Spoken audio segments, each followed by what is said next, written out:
머리는 시원하게 뚫어주고 가슴은 따뜻하게 데워주는 책 이야기 팟캐스트 책 사이다. 안녕하세요.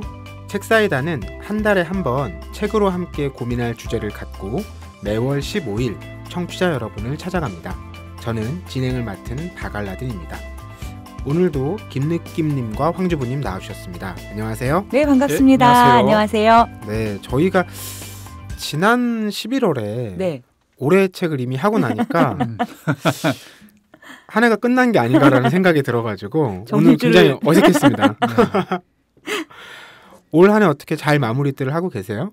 글쎄요. 요새는 사실 시간 개념이 저는 별로 없는 것 같아요. 어느 순간부터 예전에 왜 카운트를 하잖아요. 내가 30이 됐어. 내가 40이 된 거야. 근데 딱 그런 되게 중요한 시점을 어느 정도 지나니까 그다음엔 내가 올해가 몇 살인지도 사실 잘 기억이 안 나고 좀 오히려 하루하루 저는 성실하게 살려고 그냥 노력하는 편인 것 같아요. 연말연시 기분이 따로 없으시다. 네. 그 말씀이군요. 저는 이제 지금 녹음하는 날짜가 12월 11일이죠. 네. 네. 이때쯤부터 크리스마스 카드를 쓰기 시작하기 때문에 네. 손으로? 그렇죠. 와. 이게 저한테 굉장히 중요한 행사입니다. 와. 고등학교 때 생긴 버릇인데 이 크리스마스 카드를 저는 그 전년보다 한 장이라도 더 보내려고 노력을 인위적으로 하거든요. 강박이 약간 있는데 크리스마스 카드를 이 시기에 더 많이 보낼 수 있느냐가 없느냐가 사실은 제가 여유 있게 살고 있느냐 아니냐를 가르는 척도라는 생각이 들어서 올해는 어떠세요? 그래서 이제 제가 여유가 없어도 더 쓰려고 노력합니다. 한 장이라도. 그래서 이렇게 리스트업 쭉 해가지고 하죠. 황주부님 크리스마스 카드 쓰세요? 아니요, 저는 크리스마스 카드는 안 쓰고, 그러니까 연하장? 연하장도 안 쓰고요. 그러고 보니까 그런 특별한 그런 게 없이 왜 카톡으로 요새는 많이 메시지를 보내시잖아요. 카드 네네. 같은 거를. 그러면 제가 먼저는 못 보내나 최대한 답장은 하려고 노력하는 정도? 아, 정말 각기 너무 다르군요. 저는 보내지도 않고요. 네. 그런 카톡이나 메시지로 이제 연말이라든지 명절 때 뭔가 안부 인사가 오잖아요.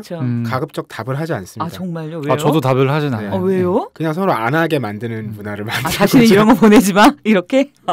그러니까 저는 사실 받으려고 크리스마스 카드를 보내는 건 아니기 때문에 그 답장이 오거나 아니면 먼저 제가 생각하지 못했던 분이 카드를 주면 되게 당황해합니다. 그리고 되게 좀 민망하다고 해야 되나? 부끄럽고 내가 이런 거 받아도 되나? 약간 이런 생각이 들고 하지만 솔직히 얘기하면 기분이 좋긴 하죠. 좋긴 한데 약간 부담도 되고 나는 못 줬는데 약간 이런 생각도 들고 그런데 그거랑 상관없이 이제 그 문자로 오고 이런 거는 뭐라 그래야 되나 그냥 저의 느낌이지만 정말 이 크리스마스에 내가 생각나서 보내는 게 아닌 것 같은 느낌? 원 오브 데이일 가능성이 굉장히 높죠. 그렇군요. 저도 가끔 그런 메시지가 오면 이전 메시지가 지난 설이고요. 그 이전 메시지는 지난 추석이고요. 이런 경우들이 꽤 있어요. 그러면 이거 보내시는 분도 만약에 그걸 따로 보고 보냈다면 그 앞서 메시지를 봤을 텐데 굳이 이렇게 인사를 나눌 필요가 있나 서로? 전 좀 느낌 다르던데요. 그러니까 사실 그렇게 카드를 주고받는 사이들이 어떻게 보면 친한 친구들은 오히려 카드를 잘 안 보내요. 그렇잖아요? 오히려 올 한 해를 돌아보면서 제가 예전에 일했던 분들한테 카드를 받을 때 전 굉장히 기분이 좋더라고요. 뭔가 내가 돌아보면서 당신이 생각났고 그래서 그게 많은 글자는 아니지만 이렇게 보내준 그 마음에 저도 한번 다시 생각해보게 되는 것 같고 저는 사실은 먼저 보내는 그런 바지런함은 없으나 좀 정말 감사한 것 같아요. 야, 근데 카드 보내신다고 하니까 그 재미난 일이잖아요. 왜냐하면 이맘때면 대형 서점에 가면 그 중앙 복도에 다 크리스마스 카드가 자리를 잡고 있잖아요. 가서 카드를 고르는 일에서부터 쓰는 일, 또 보내는 일, 이게 간단한 일이 아니잖아요. 그렇죠. 마음을 여러 번 쓰게 되는데 요새는 남의 주소 자체를 일단 잘 모르지 않나요? 그렇죠. 직접 주거나. 그러니까. 근데 제가 이제 애용하는 포맷이 있어요. 그러니까 그 카드를 보통 이제 보면 고등학교 때부터 카드를 보냈는데 전년보다 한 장이라도 많이 보내려고 했다고 하면 지금 제가 36이니까 적어도 20장 이상 쓸 거 아니에요. 그러면 카드를 사는 것도 만만치 않고 그리고 이제 그 카드들이 뭐 저는 신경 써서 고르겠지만 받는 사람한테는 또 원 오브 댐이잖아요. 그냥 산 카드니까 저는 약간 도톰한 검정색 종이에 금색 펜으로 글씨를 씁니다.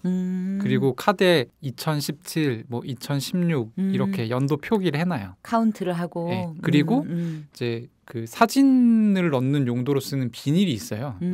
그 비닐 크기로 잘라서 카드를 씁니다. 그러면 받아보고 싶어. 드릴게요. 땡큐. 드리겠습니다. 이거 뭐 난 너무 받고 싶다. 옆구리를 찔러가지고 크리스마스 카드를 받나요? 그리고 이제 사실 이제 저의 취향대로 철저히 텍스트 위주의 카드이기 때문에 예, 뭐 이렇게 내년에도 건강하세요. 뭐 이렇게 쓸 수 없잖아요. 그렇게 생긴 카드에. 그러니까. 네, 그래서 뭐라도 몇 줄 더 쓰게 되죠. 그래서 나름 반응이 나쁘지 않은. 근데 항상 이렇게 보내는 건 아니고 또 너무 바쁠 때는 사서 보내기도 하고 그렇죠. 야, 하여튼 색다른 이야기였어요. 네. 역시 김느낌님 느낌 있으시네. 네, 감사합니다. 자, 저희 뭐 근황 토크 좀 나눠봤으니까 이어서 산책 판책 이야기 좀 해볼까요? 이번 달에는 어떤 책들 사셨어요? 제가 먼저 얘기할게요. 네. 저는 이번 달에 매우 두꺼운 책을 네. 매우가 아니고 겁나 두꺼운 책을 샀는데요. 천병희 선생님이 옮긴 소포클레스 비극 전집 네. 를 샀습니다. 사실 제가 원래 그리스 비극을 굉장히 좋아하는데 이번에 네. 이제 아카데미 느티나무에서 정치 철학으로 본 그리스 비극 두 번째 시즌 강좌를 들었어요. 근데 사실 제가 제일 좋아하는 비극 작가는 에우리피데스였는데요. 네. 그게 이제 제가 좋아했었어요 라고 말하면 되게 옛날인 거예요. 어렸을 때. 네. 20대 때, 막 30대 초반 때. 근데 제가 이제 이미 40대 후반이 돼서 다시 제가 별로 좋아하지 않았던 작가인 소포클레스를 다시 읽게 됐는데, 정말 이렇게 되게 너무너무 새롭고 정말 다른 이야기로 다가와서 첫 번째로는 굉장히 좋았던 것 같고요. 그리고 제가 이제 이 책을 추천해드리고 싶은 이유는 저희가 이제 사실 그리스 비극하면 유명한 몇 가지 작품이 있어요. 혹시 그렇죠. 떠오르세요? 뭐 안티고네, 뭐 오이디푸스, 뭐 이 정도 우리 생각하잖아요. 메데이아 이 정도 생각하시는데 사실 이 안에는 소포클레스 비극 중에 별로 유명하지 않은 작품들인데 정말 좋은 작품들이 있어요. 제가 추천해드리고 싶은 작품은 두 작품인데요. 첫 번째가 아이아스라고 하는 작품하고 필록테테스 이런 작품을 소개해드리고 싶은데요. 저는 사실 그리스 비극을 보면서 뭐랄까 인간이 가지는 가장 기본적인 감정들에 대해서 이번에 많이 느꼈던 것 같아요. 예를 들어서 우리가 수치심. 네. 이게 이제 아이아스라는 그 영웅을 휩싸게 만들어서 본인이 자결하게 만들었던 감정인데요. 사실 이걸 읽으면서 저는 수치심이라는 게 자연병으로 우리한테 오는 걸까 아니면 수치심을 느끼는 것도 능력의 일종일까? 이런 생각을 하게 됐어요. 어떤 것 같으세요? 저는 수치심을 잘 못 느껴요. 잘 못 느끼세요? 그런 상황에 안 가시는 거 아닙니까? 그러니까. 아니 뭐 그럴 수도 있겠지만 그러니까 남들이 창피하다고 생각한 행동을 저는 잘 할 때가 많아요. 느끼지 않고. 네. 근데 뭐 인간에게 그저 주어지는 건 저는 기본적으로 없다고 생각하고 그 중에서도 수치심은 쉽게 얻어지는 감각 같지는 않아요. 네. 사실 저는 수치심에 대해서 별 생각이 없었어요. 왜냐하면 피하고 싶은 감정이니까 깊게 생각을 안 하게 되잖아요. 근데 이제 어떻게 보면 타자의 이야기를 통해서 수치심이라는 게 진짜 되게 중요한 인간적인 능력일 수도 있겠구나. 그리고 많은 사람들이 어떻게 보면 수치심을 느껴야 될 때 수치심을 못 느끼는 사람도 진짜 많아요. 네. 우리가 그런 사람들을 보면서 저 사람이 인간답지 않다라고 느끼는 감정이 어떻게 보면 뭔가 대단한 어떤 인간적 능력을 결여해서가 아니라 수치심이나 이러한 마음들을 못 느끼기 때문에 디스 아니고요. 이거 저한테 얘기하는 것 같은 느낌이 들어서 디스 아니고요. 네. 그런 생각을 좀 하게 됐고요. 그리고 또 하나 추천드리고 싶은 작품인 필록테테스 같은 경우에는 사실 이게 이제 원한에 휩싸인 한 남자의 이야기예요. 이 남자가 명궁인 거예요. 그래서 이제 트로이 전쟁을 떠날 때 야, 네가 가야지. 그리고 나도 그래 내가 서약에 참석했으니까 가야지. 근데 이 사람이 섬에 머물 때 독사에 물렸어요. 근데 상처에서 냄새가 진동을 하고 얘가 지르는 비명소리가 너무너무 끔찍하니까 사람들이 야 사기 떨어진다. 얘를 싣고 가는 이 문제 있다. 이 섬에 얘를 혼자 남겨두고 가버렸구나. 얘가 물렸으니까 움직이질 못하잖아요. 명사수니까 그 헤라클레스의 활을 가지고 근데 이제 활을 쏴서 명중을 시켰는데 거기까지 갈 수가 없잖아요. 기어가서 그 동물을 잡아서 너무 비참하게 연명하는데 나중에 얘의 활이 없으면 우리 군대가 트로이를 함락시킬 수 없어. 이런 신탁이 내려와요. 얘 여기 다시 이 섬으로 와서 얘를 데려가기 위해서 꼬시는 이야기예요. 근데 필록테테스가 원한에 가득 차서 무슨 얘기를 해도 안 들어요. 야, 너 가면 영웅이 돼가지고 있잖아. 빰빠라밤. 귀향할 수 있고 너에게 남은 건 영광뿐이야. 무슨 소리를 해도 됐고. 내가 얼마나 됐고 다 필요 없고. 진짜 빡세게 살았는데. 네, 그렇죠. 근데 저는 이 작품을 보면서 그런 생각 되게 많이 했어요. 우리가 되게 마음이 다친 사람이 되게 많잖아요. 네. 그리고 그런 사람들한테 매이지 마. 좀 지나간 일이잖아. 네. 앞을 보고 나아가야 하잖아. 이런 얘기를 굉장히 많이 던지고 저도 그런 얘기를 되게 많이 했던 것 같아요. 근데 인간에게 그 원한이라고 하는 게 오죽하면 원한이겠어요. 이 원한이라는 감정에 대해서 정말 깊이 제가 들여다보게 됐고 그리고 뭐랄까 그 원한이라고 하는 게 어떻게 하면 풀어질 수 있을까? 그냥 대면하기만 하면 또 된다라는 또 학설도 있고 일단 직면해야 된다라는 이야기가 굉장히 많이 있는데 사실 이렇게 인간에게 오래된 감정이고 우리에게 숙제 같은 감정인데 여전히 참 다루기 어려운 감정이잖아요. 그런 어떤 부분들 내 안에 있고 우리의 관계 속에 너무 중요하지만 우리가 잘 보려고 하지 않은 그런 것들에 대해서 좀 깊게 살펴보게 된 그런 거라서 저는 이 두 작품을 정말 추천해드리고 싶어요. 우리가 흔히 고전은 이제 나이대마다 읽으면 다른 게 보인다 이런 얘기를 하잖아요. 네. 앞서 에우리피데스보다 소포클레스가 더 좋아졌다고 하셨는데 네. 아마 에우리피데스 작품도 다시 보시면 새로운 게 발견되지 않을까 네. 싶고요. 뭐 그리스 비극 너무 유명한 이야기들인데 많은 분들이 직접 읽기는 좀 부담스러워 하시는데 사실 이렇게 생각하면 아주 간단한데 여러분 그리스 비극은 남아있는 게 33편밖에 없고요. 맞아요. 하루에 한 편씩 읽으면 한 달이면 그리스 비극을 마스터할 수 있습니다. 그렇죠. 그리고 한 편이 길지 않아요. 결코. 그렇죠. 이게 텍스트가 네. 꽉 차 있는 게 아니라 공연을 위한 맞아요. 대본이었기 때문에 네. 페이지를 여시면 오른쪽에 3분의 1은 비어있다고 보시면 되죠. 네. 굉장히 좋은 프로젝트네요. 한 달에 그리스 비극 마스터하기. 좋죠. 저도 사실 그리스 비극 많이 못 봐가지고 사실 방금 말씀하신 그 사람들 중에 처음 듣는 좀 생소한 이름들이 많았는데 한번 읽어보면 또 재밌을 것 같습니다. 네.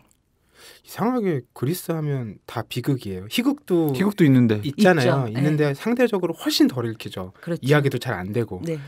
그런 걸 보면 역시 인간은 참 재미난 사람들이라는 생각이 들어요. 그리고 사실은 어떻게 보면 비극이 공감이 훨씬 더 잘 되는 것 같아요. 그러니까 저는 사실 개그 코드가 없거든요. 그러니까 개콘 같은 걸 보면서 네. 저희 남편 너무 좋아해요. 네. 근데 낄낄거리는 남편을 보고는 웃는데 제가 그 프로그램을 보고 웃지는 않아요. 근데 어떻게 보면 비극이라고 하는 거는 우리 마음에 되게 깊은 부분을 건드리는 것 같아요. 그래서 이제 누구나 다를 수 있어서 좀 코드가 다른 어떤 부분이 아니라 굉장히 다른 사람들이라도 가다가 딱 만날 수밖에 없는 어떤 지점을 건드려서 그 힘이 그렇게 몇천 년 동안 우리에게 와서 닿을 수 있는 건 아닌가 그런 생각을 해봅니다. 네, 황지보님께서는 네. 소포클레스 비극 전집 소개해 주셨고요. 김느낌님은 산책. 저는 처음부터 엄마는 아니었어. 화제의 책이죠. 네, 제가 엄마는 아닌데요. 핑크색이에요. 네, 그 장수연 PD라는 MBC 라디오 PD가 쓴 에세이예요. 그래서 이 책은 원래 살 계획은 없었는데 제가 그 페이스북에 최근에 저희 애가 태동을 시작해서 발로 막 엄마 배를 차요. 근데 이제 엄마도 이걸 처음 경험해 보는 거고 저도 당연히 처음 경험해 보는 건데 저는 어지간히 세게 차지 않으면 못 느껴요. 손을 대고 있어도 잘 몰라요. 얘가 차는지를. 근데 엄마는 아주 작은 발길질에도 느끼는 거죠. 제가 셈이 나는 거예요. 그래서 이 주제로 글을 썼어요. 페이스북에. 실제로 어렸을 때 제가 나 임신해보고 싶다라는 생각을 한 적이 있거든요. 왜냐하면 그 뭔가 내 뱃속에 나의 유전자를 가진 나의 또 다른 생명이 이렇게 자라고 있고 태동이라는 거는 그게 존재한다는 걸 너무 확실하게 느낄 수 있는 사실 사건이잖아요. 그래서 임신을 해보고 싶다. 근데 마침 예전에 이제 그 아놀드 슈왈츠제네거가 유치원에 간 사나이라는 뭐 영화가 있었어요. 그 양반이 실제 임신을 하는 건 아닌데 아무튼 설정 자체가 되게 저 되게 공감 간다. 약간 이런 느낌. 그래서 이제 그 영화 포스터를 딱 걸고 그런 저의 마음을 이제 쭉 다 해서 했는데 누가 이 책을 선물을 해주시더라고요. 그래서 이제 쭉 읽어봤어요. 대충 내용이 어떤 내용이냐면 그 제목이 처음부터 엄마는 아니었어라는 제목처럼 저희 와이프도 그런데 많은 엄마들이 처음이니까 처음에 잘 못하잖아요. 사실은 지나보면 본인이 잘하고 있는 것임에도 약간 불안 뭐 이런 것도 있을 수 있고 그리고 이제 뭐 여러 가지 한국에서 특히 이 엄마 역할을 한다는 것 자체가 더군다나 직장에 계속 다니고 있는 분이라면 더 좀 힘들죠. 그러니까 이제 그런 내용들을 차분하게 이렇게 써놓은 책이에요. 그래서 근데 약간 저하고는 결이 좀 다르긴 했어요. 어떤 면에서? 그러니까 저는 그 이분의 입장을 100% 공감하고 이해해요. 근데 어떤 거냐면 이분이 이제 갈등을 해요. 보통 이제 엄마라고 하면 띡 모성애 이게 나오는데 엄마가 다 모성애를 가지고 있을 필요는 없는 거고 실제로 그렇지도 않대요. 갈등을 하는 거죠. 엄마가 되는 사람들이 아 과연 내가 어디까지 희생을 해야 되는 것인가. 얘의 존재는 뭔가. 이런 근원적인 의문에 맞닥뜨리는 거죠. 그래서 저도 이제 아빠가 좀 있으면 되기 때문에 약간 그런 고민들을 하기 때문에 다시 공감을 할 수 있는 건데 저는 좀 성격이 좀 더 쉽게 체념하고 받아들이는 편이에요. 인생에 어떤 사건이 터지면 뭔가 내가 어떻게 할 수 없는 돌이킬 수 없는 사건이 터지면 거기에 대해서 막 하늘을 저주하고 약간 그리스 비극에 나오는 사람들처럼 그런 게 아니라 그냥 저 예전에도 제가 말씀드렸지만 우유가 엎질러지면 저는 닦을 걸 먼저 생각을 하거든요. 물론 짜증도 나지만 그래서 이제 약간 사고방식이 그래서 그런지 그런 부분에 있어서는 약간 결의 차이가 있다. 왜냐면 이제 그런 부분들이 굉장히 많이 나와요.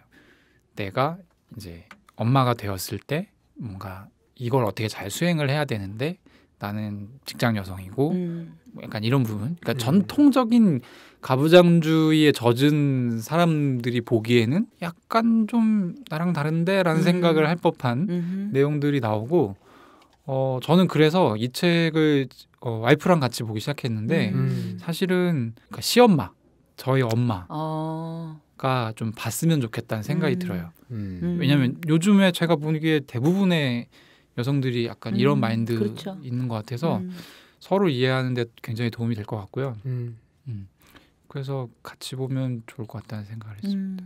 네, 장수현 PD의 처음부터 엄마는 아니었어 어크로스 출판사에서 나온 책 말씀해 주셨고요. 네. 저도 짧게 산책 하나 소개해드리고 싶어요. 왜냐하면 제가 종종 이제 그림책, 어린이책을 사는 편인데 최근에 너무 재밌고 신기한 책을 하나 정말? 만나서 적을래요. 이 작가는 카슨 앨리스라고 올해 칼데콧 아너상을 수상한 그림 작가인데요.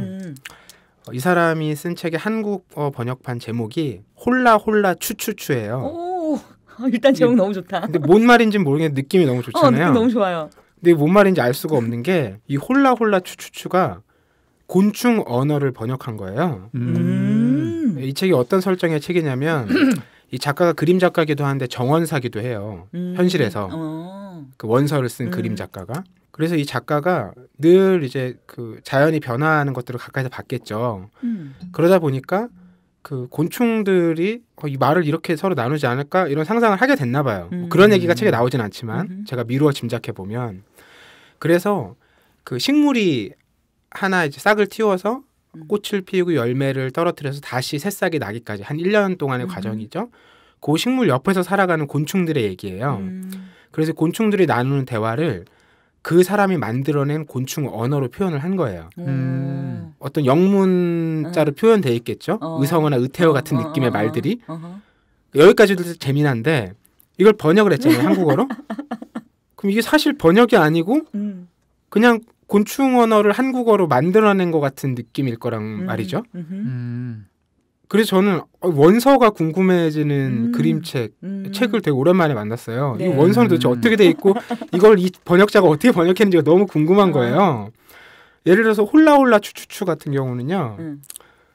이거 정말 상상도 못할 말인데 홀라홀라가 사다리라는 말이고요. 어딜 오르락 내리락 할 때 발 디디는 것으로 우리가 미루어 짐작할 수 있는 그리고 추추추가 이제 뭐 필요하다.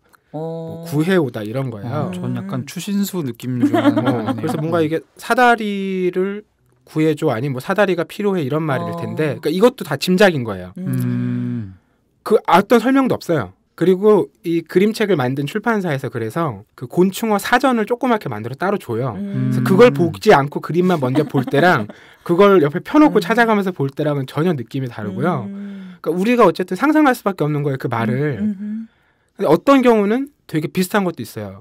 뭐 우아라는 이제 곤충 언어가 있는데 이건 똑같이 뭔가 즐겁고 놀란 일이 생겼을 때 써요. 그런 말도 있고 뭐 샤샤 이런 거는 서로 안녕 인사할 때 샤샤라고 해요. 이 정도는 그림만 봐도 우리가 대충 알 수가 있습니다. 근데 이제 홀라홀라 추추추 같은 건 그림을 보고도 이거 이 상황에서 사다리라는 걸 곤충들이 썼을까라고 물음표를 갖게 될 수밖에 없다라는 거죠. 굉장히 재미난 여러 요소들이 있는 맥락들이 잡히는 그림책이에요. 어른들도 충분히 재미나게 읽을 수 있을 책인 것 같고요.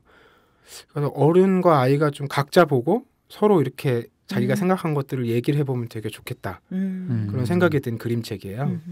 그래서 저도 샀고요. 여러분들께도 권해드리고 싶습니다. 네. 바갈라딘님이 사는 저도 가끔 동화를 사는데 굉장히 느낌이 달라요. 그래서 약간 그 캐릭터가 좀 정말 다른 것 같다라는 느낌이 가끔 하는데 바갈라딘님이 약간 사는 동화의 느낌은 되게 밝고 약간 정말 동화의 느낌. 네. 근데 제가 사는 동화의 느낌은 제가 산 책 이름이 생각이 안 나가지고 근데 저는 주로 약간 중국 동화를 많이 사거든요. 근데 중국 동화가 내용이 되게 어두워요. 이유는 모르겠는데 실제로 무슨 뭐 혁명기의 어린 시절 이런 거 다룬 동화들도 많고. 네. 그리고 이제 약간 그런 거 있잖아요. 이 곤충 세계에 빗대서 약간 사람의 세계를 그리는 약간 요런 동화들 그 내용이 되게 염세적이고 어렵거든요. 그래가지고 뭐 동화는 아니지만 약간 제가 샀던 그런 약간 밝은 내용의 그런 우화 비슷한 그런 건 예전에 조경란의 악어 이야기가 마지막이었던 것 같아요. 그 책이 2000년대 초반에 나왔거든요. 네. 그 책은 제가 그때는 참 그러니까 밝았던 거죠. 저도. 바갈라딘처럼 왜 이렇게 됐을까? 저도 이게 현실이 너무 무거워서 가벼운 책을 상상의 세계 자꾸 열어젖히는 책을 사는 게 아닌가 싶은 생각도 드는데 제가 사실 그 홀라홀라 추추추랑 같이 산 어린이 책이 또 있는데 그거는 제목이 진짜 산타가 되는 비법서예요. 그래서 산타가 우리가 있는지 없는지를 두고 수많은 논쟁들이 오가고 아직도 해결되지 않은 문제잖아요. 네. 근데 이 책은 너도 산타가 될 수 있다라고 얘기하는 거예요. 그러면서 실제로 산타가 그 선물들을 준비하기 위해서 어떤 과정들을 거치는지 썰매를 어떤 재료를 가지고 어떻게 만드는지 그걸 조종하는 방법을 익히기 위해서 어떤 훈련을 하는지 이런 것들을 굉장히 세세하게 써놨어요. 그리고 산타 그 마을 지하에 있는 엄청난 그 물류창고 같은 것들도 그림으로 잘 그려놨어요. 그러니까 재미난 게 이걸 읽다 보면 이 정도 했는데 산타가 없다고 얘기할 수 없다. 이런 상황에 놓이는 거죠.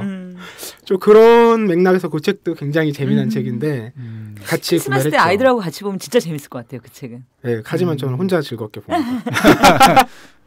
약간 제가 지금 결국 못 찾았어요. 그 동화 이름을 못 찾았는데 이제 알라딘에서 제가 산 책을 이렇게 쭉 지금 이름을 쭉 훑다 보니까 이게 있네요.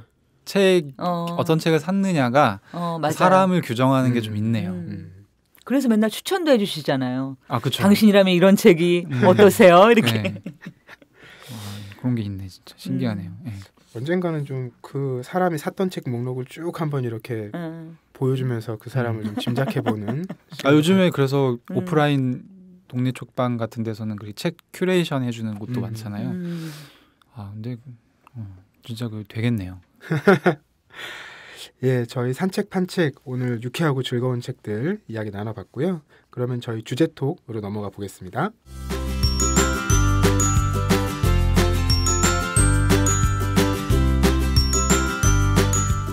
네, 주제톡 시간입니다. 12월의 주제는요. 원작 소설과 영화 혹은 드라마입니다. 이 원작이 있는 영화나 드라마도 많고요. 네. 요즘에는 원작이란 말이 좀 이상한데 거꾸로 영화나 드라마가 잘 되면 특히 드라마 같은 경우는 대본집도 나오고 그걸 소설로 또 써서 또 나옵니다. 맞아요. 이런 식의 이제 패턴들이 점점 늘어나고 있는데요. 그리고 원작 소설을 이나 원작 만화를 바탕으로 한 영화나 드라마가 늘어나는 것에 대해서 또 혹자들은 이제 그 영상 산업 쪽에 이제 새로운 이야기 발굴이 잘 안 되고 있다. 이제 이런 우려 섞인 얘기들도 나오곤 하잖아요. 뭐 그런 이제 어려운 얘기와는 무관하게 네. 저희는 인상 깊은 원작 소설과 영화 혹은 드라마를 골라왔는데 네. 셋 다 영화죠. 그래요. 네, 셋 다 셋 다 영화죠. 네. 제가 먼저 해볼까요? 네. 네. 저는 마션을 골라왔습니다. 마션. 정말 최근 작품이죠. 네. 영화도 소설도. 제가 이 책을 골라온 이유는 뭐 이 책과 영화를 같이 골라왔다고 해야겠지만 희망을 주는 정말? 네. 마션은 어쨌든 살아왔으니까 굉장히 희망적이고요. 특히 영화는 뭐 너무 즐겁죠. 그 과정 자체가 비극으로 끝날 거라고 1도 예상이 안 되는 그렇죠. 것이고 소설도 사실은 이제 영화에 비해서는 그 지구의 사람들이 보내는 마음이 덜 드러나긴 하지만 그래도 많은 사람들이 힘을 모으고 있다라는 걸 계속 알려주잖아요. 그렇기 때문에 이건 실패해서도 안 되고 실패할 수가 없는 이야기다라는 게 이미 보여요. 그래서 한 사람이 굉장히 고생 끝에 살아남는 이야기지만 결론이 되게 정해져 있기 때문에 이렇게 마음 졸이기보다는 어떻게 헤쳐나갈까를 좀 즐겁게 볼 수 있는 작품이었던 것 같고요. 뭐 다들 아시겠지만 마션은 기본적으로 화성에 이제 탐사대로 갔던 이제 와튼이라는 주인공이 마크 와튼이가 조난을 당하죠. 그래서 홀로 남겨져서 거기서 엄청난 갖은 고생을 하고 그렇죠. 결국 지구와 교신도 되고 자기를 어쩔 수 없이 먼저 두고 떠났던 동료들이 돌아와서 자기를 태우고 지구까지 오는 해피엔딩의 이야기인데 이 소설 자체도 굉장히 드라마틱하게 알려졌죠. 왜냐하면 작가 앤디 위어는 이 책이 첫 작품입니다. 이 사람이 원래 컴퓨터 프로그래머예요. 그러니까 과학자죠. 프로그래머니까. 이 사람이 2009년에 취미 삼아서 자기 블로그에 연재를 시작한 거예요. 근데 이게 굉장한 인기를 끌고 독자들이 야, 책으로 계속 내라. 그래서 2011년에 그 아마존 킨들 버전으로 자비 출판을 합니다. 대박인데? 그리고 이 작품이 어떤 문학 편집자 눈에 띈 거예요. 그래서 소설로 출판이 되면서 엄청난 화제를 불러보았죠. 출판사를 차렸어야지. 그리고 영화화도 됐죠. 그리고 이 앤디 위어의 최근에 또 다른 작품이 나왔는데 아르테미스. 이 작품도 이번엔 달 얘기인데요. 조난당한 얘기는 아니지만 비슷하면서 다른 전제들이 있어요. 그래서 이 작품도 출간되자마자 이미 영화화 계약이 되었습니다. 곧 나올 거고요. 저는 이 작품은 영화하고 소설하고 보통 우리가 원작 작품 얘기를 하면 차이점을 많이 얘기하잖아요. 공통점보다는. 그렇죠. 이 마션 같은 경우는 원작에 충실하게 영화를 만들었죠.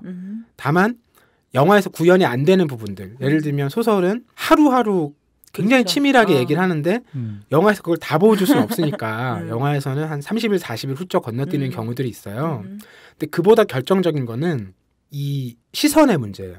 그러니까 소설은 일기장이잖아요. 그렇죠. 그러니까 철저하게 그 와트니가 이제 느끼는 고립감 그리고 그걸 자기가 계속 그 문제를 해결하기 위해서 전제를 세우고 가설을 세우고 그거를 실제로 증명해 나가는 시간들 이게 많이 나오죠. 애가 좀 더 타요, 사실은.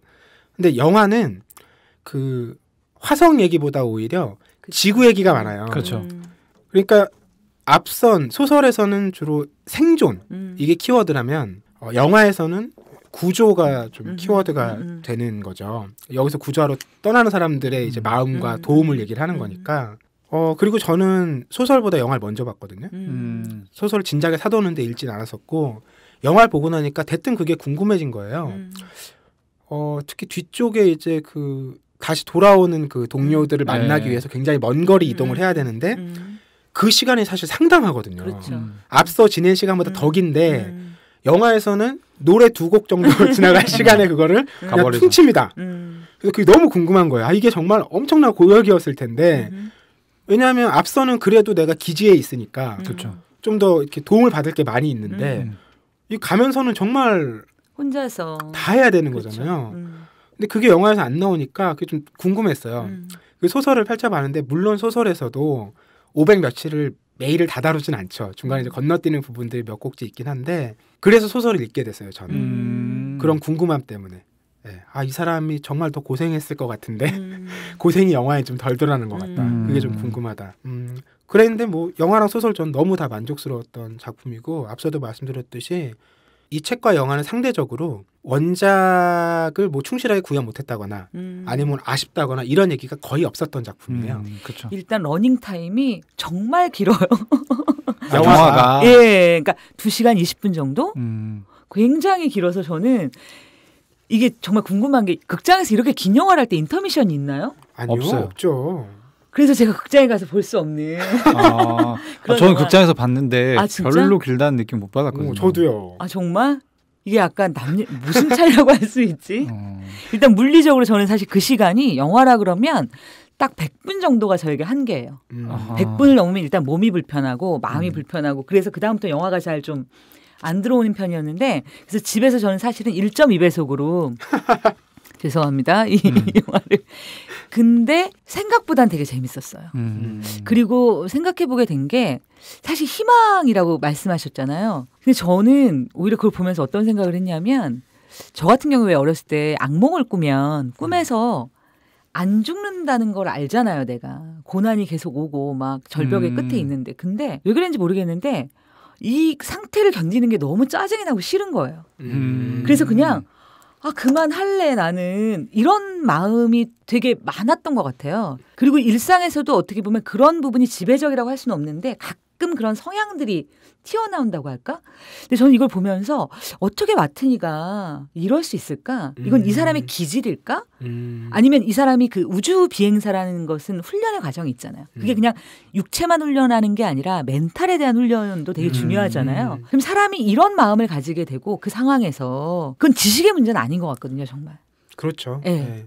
그 문제를 해결할 지식이 이 책에서는 지식의 문제기도 하죠. 이거는 지식이 없으면 할 수가 없는 일이기도 한데. 물론 그렇긴 한데 사실 그 사람을 살릴 수 있었던 것이 본인의 지식은 바닥이 났을 거라는 거예요. 내가 새로운 문제들이 계속 생겨나면 어떤 부분은 내가 해결할 수 있지만 예를 들어서 감자를 재배하는 건 해결할 수 있어요. 근데 그 다음에 내가 통제할 수 없는 상황에서 다른 문제가 벌어졌을 때 사실 뭐냐면 이걸 해결할 수 없는데 그거는 뭐냐면 본인이 당장 필요하진 않았지만 내가 살겠어. 라는 희망을 가지고 지구와 교신을 하고 그랬던 본인의 어떤 다른 부분들 때문에 나중에는 본인의 생존이 해결되는 거잖아요. 저는 그것이 우리가 보통 사람이 가질 수 있는 건 아닌 것 같아서요. 훨씬 치밀한 분석이네요. 보통 이제 마션을 영화를 보거나 소설을 읽은 많은 저 같은 문과생들은 역시 문과는 안 된다. 이과가 살아남을 수 있다. 이런 얘기를 농담처럼 하고 있는데 사실 이과시잖아요. 네, 영화를 보자마자 되게 빠져들었던 이유가 뭐냐면 그 누구였죠? 그 배우 이름이? 맷 데이먼. 맷 데이먼이 정말 그 이과생 연기를 잘했어요. 이과 애들은 기본적으로 멘탈리티가 이래요. 아 진짜? 네. 거기 보면 감자를 키우려면 물이 있어야 되는데 물이 없잖아요. 그래서 물을 뭐라 그래야지? 합성하는 장면이 나오잖아요. 거기 보면 막 폭발 일어나고 막 약간 이러잖아요. 근데 맷 데이먼이 약간 그 흐리멍텅한 표정으로 계속 이걸 실패하면 뭔가를 보완해서 다음 작업을 하고 그런데 정말 제가 많이 봤던 눈빛이거든요. 그 눈빛이. 네. 그래서 이게 막히면 절로 해보고 약간 이게 제가 봤던 약간 친구들의 많은 친구들의 눈빛이기도 했고 저는 이 영화가 특히 좀 마음에 들었던 게 뭐였냐면 식물학자라는 포지션이 되게 마이너하거든요. 그렇죠. 네, 생물학자가 아니라 식물학자였다는 게 되게 마음에 들었어요. 그러니까 보통 사람들 아는 식물학자 있어? 없거든요. 생물 전공한 사람들은 그러네. 주변에 좀 있는데 식물 전공한 사람들은 정말 이게 현대 사회에서는 그다지 쓸모없는 지식으로 여겨지는 측면이 좀 있는데 어쨌든 이게 굉장히 중요하게 작용을 해서 이렇게 되고 뭔가 이 기승전결에 어떤 이런 그런 부분들이 작용했다는 게 제가 보기에는 굉장히 매력적인 요소였고 저는 굉장히 재밌게. 제가 문과생으로서 한마디 얘기하자면 사실 저는 이런 쪽 지식이 너무 없으니까 솔직히 그 문제를 뭐 질소가 어떻고 뭐 어떻고 이렇게 나오면 그걸 알아듣지는 못해요. 솔직히. 근데 저는 너무 박진감이 있었어요.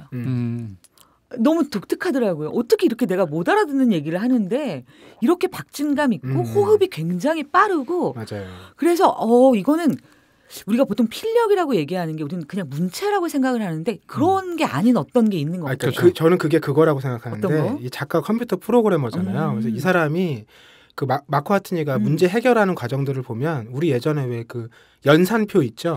예 아니요 해가지고 이걸 문장으로 써놓은 것 같은 느낌이 되게 많이 들어요. 이렇게 하면 이렇게 탁탁탁탁 차례대로 가서 그 한 문단이 끝나고 근데 그게 안 되면 다시 원래대로 돌아가가지고 다른 설정으로 가고 그래서 그게 이 문장으로 드러난 방식이 아닐까라는 생각을 되게 많이 받았고요.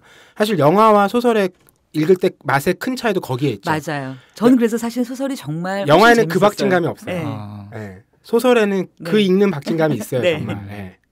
정말 문제 해결에서 막 질주하는 것 같은 느낌이 그렇죠. 들죠. 보통 근데 이런 걸 일상생활에서 마주치면 다들 좀 싫어하잖아요. 그렇죠. 네, 이런 걸 이제 보통 긱스럽다고 하죠. 그렇죠. 네, 긱스럽다고 하는데 어쨌든 어떤 상황이냐에 따라서 이게 매력이 되기도 하는 약간 그런 측면이 있는 것 같습니다. 이 책은 또 그 과학 관련된 지식들을 굉장히 많이 반영해서 써서 거기에 대한 과학자들의 재검토도 많이 불러일으켰어요. 그래서 실제로 그 이 책에서 나오는 화성의 그 뭐 동네가 아키달리아 평원 여기가 그런 이제 탐사선 이 차량이 정말 그렇게 부드럽게 운행을 할 수 있는 지형이냐 이런 걸 분석한 이 아티클들도 해외에 막 수천 수만 개가 있어요. 정말 과학의 세계라는 것은 우리 이제 문과생들은 앞서 얘기한 그 정도로 충분히 즐기고 마는데 그걸 또 찾아가지고 많은 걸 써놨더라고요. 네. 재미있는 놀이 같겠다 정말. 그렇죠. 그래서 저는 마션 재미나게 읽으신 분이라면 앞서도 소개해드린 그 아르테미스 신작도 여러분들이 재미나게 보실 것 같아요. 이 책 설정만 조금 더 설명드리고 마무리하고 싶은데 달 위에 도시가 건설이 됩니다. 그 도시 이름이 아르테미스예요. 여기는 이제 인구가 한 2,000명 정도 되는데 한 5개 정도의 지구로 나눠져 있습니다. 지구와 지구 사이는 튜브로 연결돼 있고요. 근데 예상할 수 있듯이 몇몇 지구에는 굉장한 억만장자들이 살고 있거나 지구에서 돈 많은 사람들 여행 가는 곳 그리고 특정 지구에는 이제 일반 노동자들, 육체 노동자들과 그리고 범죄자들이 모여 사는 곳이에요. 당연히 주인공은 안 좋은 쪽에 사는 주인공이겠죠. 그리고 이 사람은 그 마크 와트니와는 다르게 여성이고요. 그리고 마크 와트니 되게 전형적인 백인 남성이었잖아요. 그렇죠. 이 여성은 사우디 출신의 유생인종 여성인데다가 이번에는 수학 천재입니다. 수학 천재인데 빈민인 거예요. 이 사람이 어느 날 이제 악한 제안을 받죠. 이런 일을 하면 이만큼의 큰 이제 너에게 부를 주겠다. 그리고 그걸 수락하는데 그리고 나서 벌어지는 얘기들을 펼쳐낸 책이에요. 재밌겠다. 어쩔 수 없이 마션하고 계속 비교하면서 읽게 되는데 곧 영화도 나온다고 하니까 짝을 지어서 여러분 의도적으로 설정을 좀 차별을 준 느낌이네요. 의도적으로 한 것 같죠. 네. 그런 부분들이 실제로 작품에도 반영이 돼 있을 것 같긴 해요. 네. 왜냐하면 뭐 예를 들면 앞선 작품은 마크 와트니가 정말 독보적인 존재감으로 문제를 해결해 나가잖아요. 근데 아르테미스는 인물이 훨씬 다양하게 나와요. 그래서 뭔가 협력하고 힘을 모으는 과정들이 그곳에서 펼쳐져요. 여기는 지구랑 거리가 있었다면. 네, 저는 그래서 마션 이야기를 해봤는데요. 김느낌님과 황주부님은 어떤 책을 골라오셨나요? 제가 먼저 할까요? 네. 저는 모비딕을 골랐습니다. 깊은 한숨이 나옵니다. 네, 깊은 한숨을 불러일으키는 네, 허먼 멜빌의 모비딕입니다. 고전의 반열에 항상 들어가지만 끝까지 읽은 사람은 거의 찾아볼 수 없다는. 이거 일단 두께가 만만치가 않아요. 저를 너무 힘들게 한 책이에요. 고래 이름도 너무 많이 나오고요. 네. 이 책은 제가 굉장히 좋아하는 그 소설 예전에 제가 그 얘기 했었나요? 제가 좋아하는 소설이 몇 없다고. 네. 제가 굉장히 좋아하는 소설 중에 하나인데 따져보면 따져볼수록 굉장히 한국 사람들은 특히 읽기가 어려운 소설이에요. 네. 첫 번째로 원래 그냥 원서를 읽어도 원서가 문체가 굉장히 자주 바뀌어요. 그래서 어떤 때는 약간 고래 전문 서적 같은 느낌을 줄 때도 있고 어떤 때는 또 소설의 문체일 때도 있고 문체가 굉장히 여러 번 바뀌기 때문에 원서를 읽어도 사실 이렇게 중간에 뚝뚝 흐름이 좀 끊기죠. 그리고 이제 한국어로 읽었을 때 이제 번역이 돼서 읽었을 때 더 어려운 거는 이 책이 예전에는 백경이라는 맞아요. 네, 제목으로 번역이 됐는데 백경 하면은 느낌이 뭔가 좀 있어 보이잖아요. 거대한 스케일의 뭔가 이렇게 그런 약간 막 아우라가 막 이렇게 느껴지는. 백경 하면은 약간 백야 뭐 이런 느낌 들지 않나요? 약간 그 북유럽의 스케일 이런 느낌인데 배경 이게 모비딕이라는 그 원래 뜻이 제목 뜻이 대따 큰 고래인데 딕이 영어로 이제 그 남성 성기를 의미하는 속어예요. 그래서 이제 뭐 고래를 잡는 입장에서 선원들 입장에서 얘기하자면 뭐 먹 같은 놈, 뭐 약간 이런 정도의 벌써 어감이 확 차이 나죠. 그러네요. 네. 근데 이걸 백경이라는 걸로 제목을 달린 책을 읽은 사람은 당연히 이 정서에 접근하기가 쉽지 않을 수밖에 없고 이런 측면이 일단 있고 일단 길고요. 뭐 줄거리는 간단합니다. 어떤 미친 선장이 대따 큰 고래를 꼭 잡고 싶어서 온 선원들을 데리고 쫓아가다가 결국 못 잡는 얘기예요. 네. 아무런 재미가 없어요. 이것만 봐서는. 근데 이 책의 진가는 약간 먼저 제가 이 책을 추천하는 대상이 있어요. 꼭 주변에 어떤 대상입니까? 뭔가 좀 이 징징대는 분들한테 추천합니다. 이겨내라고? 이겨내라고라는기보다는 그런 사람들 많이 봤어요. 뭐를 좋아하는지도 명확하지 않고 그러니까 인생에 나는 왜 결정이 없을까? 나는 뭘 해야 되지? 약간 이런 고민들 하시는데 막상 고생을 많이 하면서 살아오신 분들한테 이런 책을 추천하지는 못하고 그냥 제가 딱 보기에 별 고생 없이 커서 그런 것 같다라는 분한테 이 책을 추천합니다. 그러면서 이제 설명을 해주죠. 책에 대한 설명을. 이 책이 왜 명작인지. 이 책이 명작인 이유는 제 기준에서는 간단하게 설명하면 두부로 벽돌 뽀개는 얘기라 그래요. 이 책은 도저히 이루어낼 수 없는 목표를 향해 전진하는 어떤 광인인데 따져보면 맥락이 있어요. 이 사람이 그렇게 되게 된 이유. 그리고 이 사람 옆에는 다 미친놈들만 있는 게 아니라 합리적인 굉장히 합리적이면서 실력 있는 그런 선원들이 있는데 다 그냥 휘말려가지고 결국에 쫓아가게 되죠. 그 큰 고래를 잡기 위해서. 그런 스토리들. 그러니까 이성적으로 생각할 때는 당연히 아니지. 미친 거 아니야? 우리 이제 많이 그렇게 하잖아요. 네. 근데 우리도 사실은 일상에서 뭔가 이 끌어오름, 나도 모르는 보통 이제 그 끌어오름의 동기는 분노일 때가 많죠. 뭐 작년에 뭐 우리가 실제로 뭐 탄핵이 될 거라고 생각하고 막 거리로 나왔겠어요? 어쨌든 빡이 치니까 거리로 나와서 촛불을 들었던 건데 그런 것처럼 뭐 앞뒤 생각하지 않는 거죠. 나랑 쟤밖에 없는 거예요. 그 마치 예전에 영화 넘버3에서 그 최영희 씨의 그걸 이제 송강호 씨가 연기할 때 너 소? 나 최영희야. 뚜벅뚜벅 걸어. 사람들이 이 얘기가 정말 허무맹랑해서 그렇다기보다는 우리 일상에서 그런 캐릭터를 만났을 때 즐거움을 느끼거든요. 저 사람은 정말 뭐인가에 이렇게 푹 꽂혀 있다. 마치 작사를 던지는 것처럼. 그래서 이제 이 책은 약간 그런 내용들인데 아까 제가 초반에 설명드렸던 줄거리는 전혀 중요하지 않고 여기서 이제 그 미친놈이 에이하브 선장. 에이하브 선장인데 에이하브 선장이 어떤 심리 상태 그리고 고래를 봤을 때 쫓아갈 때 주변에 만류를 뿌리칠 때 어떤 심리 상태인지 그리고 왜 이 사람이 그렇게까지 생각하는지 뭐 이런 부분들이 굉장히 잘 그려져 있어요. 그래서 읽다 보면 저도 모르게 빠져듭니다. 저는 그랬는데 그리고 일상생활에서 사실 두부로 벽돌 뽀개기는 정말 어렵잖아요. 약간 대리만족을 느끼는 거죠. 그러니까 이게 결코 이루어질 수 없는 무언가에 대한 반복, 또 반복. 그러니까 약간 그리스 비극하고도 느낌이 비슷한 네, 그런 측면이 있어서 굉장히 좋아하는 책입니다. 저도 딱 하나 꽂히는 부분이 딱 하나 있었다면 인간의 심리에 대한 탁월한 묘사가 있는 것 같아요. 그러니까 예를 들어서 우리가 에이하브 선장의 그 미친 목표. 왜냐면 사람들이 볼 때 제 또라이야 이해가 안 돼. 근데 다 딸려가요. 왜냐하면 그거는 그 사람의 에너지와 그 사람의 원이 너무 크기 때문이에요. 그렇죠.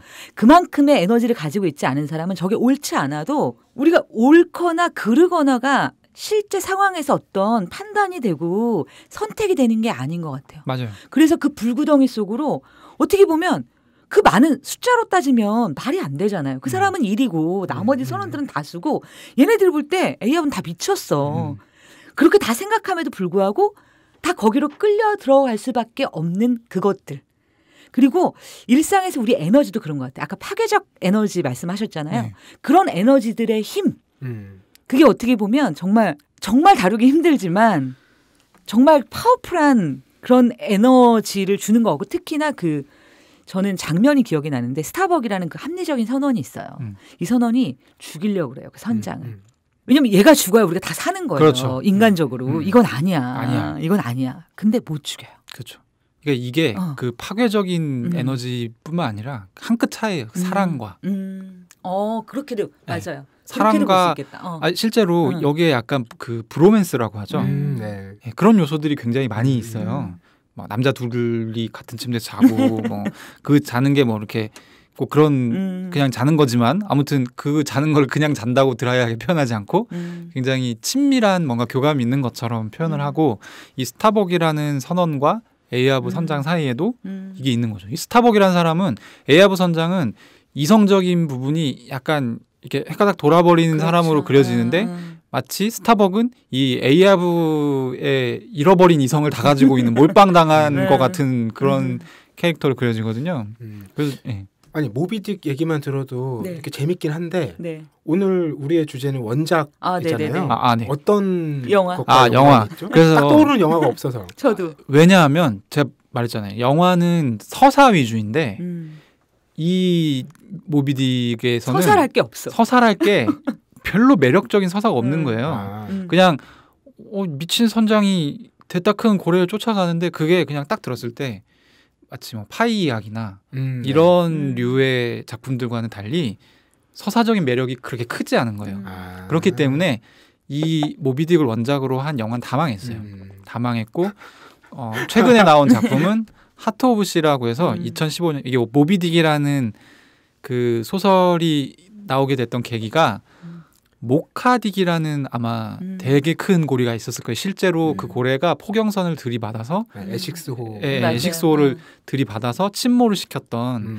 그래서 이제 하트 오브 시는 그 실화를 바탕으로 한 영화인데 당연히 여기에 나오는 제가 굉장히 매력적이라고 말했던 그런 내용은 없어요. 그리고 제가 이건 좀 웃긴데 모비딕이라는 제목의 한국 영화가 있어요. 아 그래요? 네.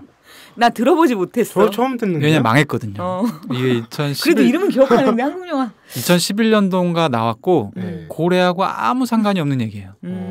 그 숨겨진 거대 악을 쫓는 한국 기자들의 얘기예요. 근데 이 영화가 왜 망했냐면 보통 영화 나오면 지하철에 이렇게 광고판 포스터. 이 영화는 이제 황정민과 김민희 두 배우가 나왔는데 그 정도가 나왔는데 그렇게 그러니까 전혀 들어본 적이 없어요. 보통 이제 포스터 보면 황정민하고 뭔가 이렇게 멘트가 하나 있죠. 대사가 하나 있죠. 황정민 멘트가 있고 김민희 멘트가 있었는데 이 마케팅의 실수야. 이거는 김민희 멘트가 선배 우린 기자잖아요. 그래가지고 이게 SNS에서 화제가 됐어요. 이 포스터가 이런 망한 영화가 나왔다. 이것만 봐도 영화의 수준을 알 수 있다.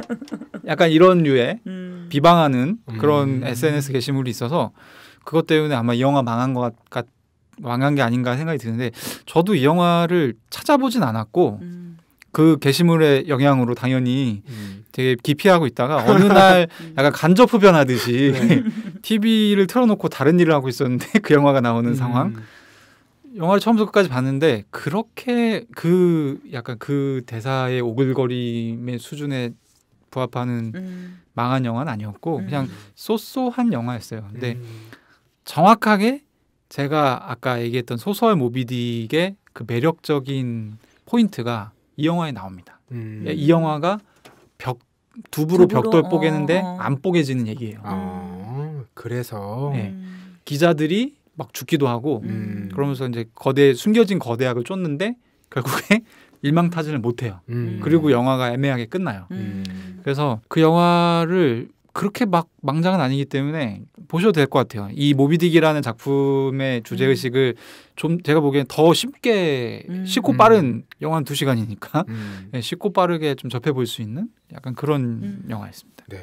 자, 모비딕 김니끼님께서 소개해 주셨는데 앞서 그 하트 오브 더 시 그 영화의 또 원작이 되는 논픽션은 아마 제목이 바다 한가운데서라고 한국에 번역이 됐어요. 책이 잘 되진 않았는데 그 책이 실제로 그 에식스호 침몰되는 과정을 쓴 논픽션이고 그 에식소의 선장의 손자를 허먼 멜빌이 실제로 만나서 이야기를 취재하기도 했다. 이렇게 해서 허먼 멜빌의 모비딕에 영감을 준 논픽션, 스토리의 논픽션 이렇게 돼서 책과 영화가 어느 정도 화제는 됐었어요. 영화도 제 기억에 론 하워드가 아마 감독했었는데. 왜냐하면 허먼 멜빌이 실제로 탔었거든요.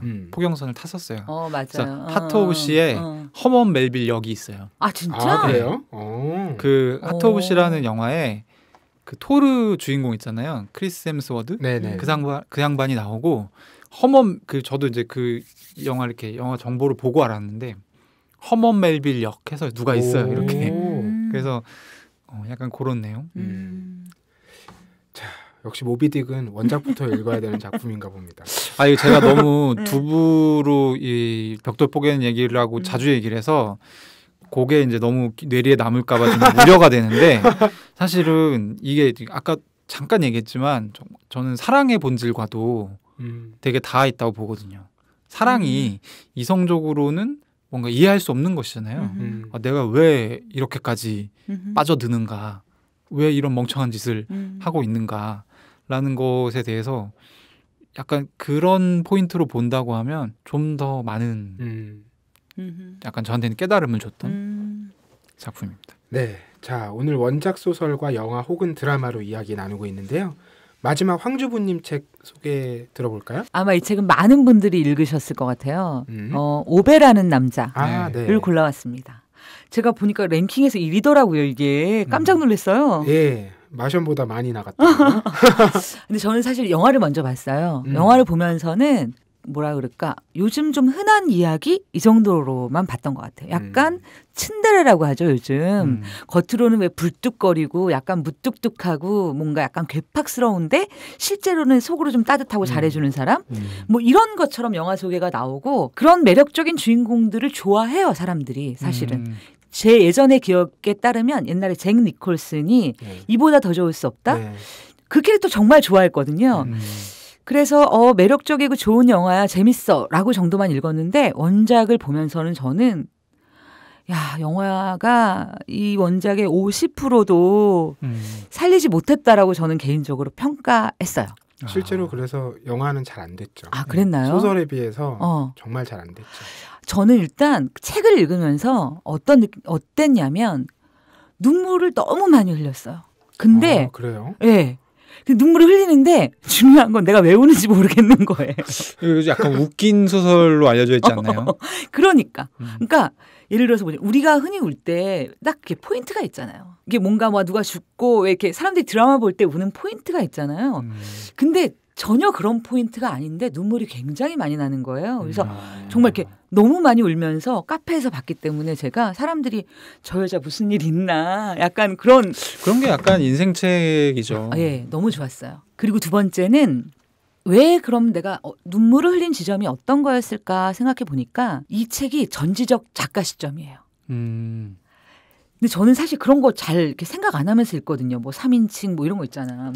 보통 학교 졸업하고 나면 잘 생각 안 그렇죠. 하고 읽죠. 그런데 제가 되게 눈물이 났던 지점은 작가가 이 오베를 해설하는 것들이에요.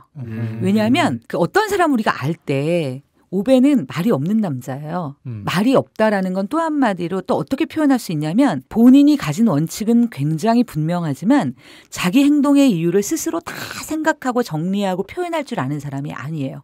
겉으로나 안으로나. 그럼 사실 오베는 내가 어떤 사람인지를 그렇게 설명할 수 없을 것 같아요. 스스로. 그리고 소냐가 보는 오베는 또 사랑하는 와이프죠. 와이프가 보는 오베는 또 어떤 한 면의 오베일 거예요. 그 관계 속에서 이겠죠. 그런데 이 작가가 오베라는 사람을 계속 설명해요. 이 남자가 이렇게 행동하는 이유는 오베는 이런 남자예요 라고.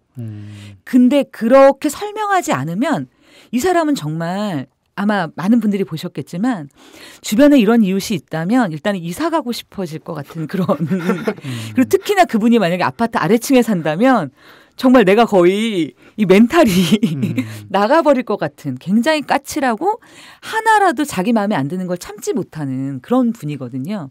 근데 만약에 그런 작가의 설명이 없었다면 우리가 오베를 사랑할 수 있을까? 저는 그런 생각을 굉장히 많이 했어요. 누군가를 안다라는 게 정말 어려운 일이구나. 그리고 그냥 영화에서는 사실은 영화가 왜 원작을 뛰어넘는 영화가 보통 없다고들 얘기하잖아요. 아무리 훌륭한 영화라도. 저는 그 이유가 책은 아무리 얇아도 그 안에 굉장히 많은 게 들어가 있어요.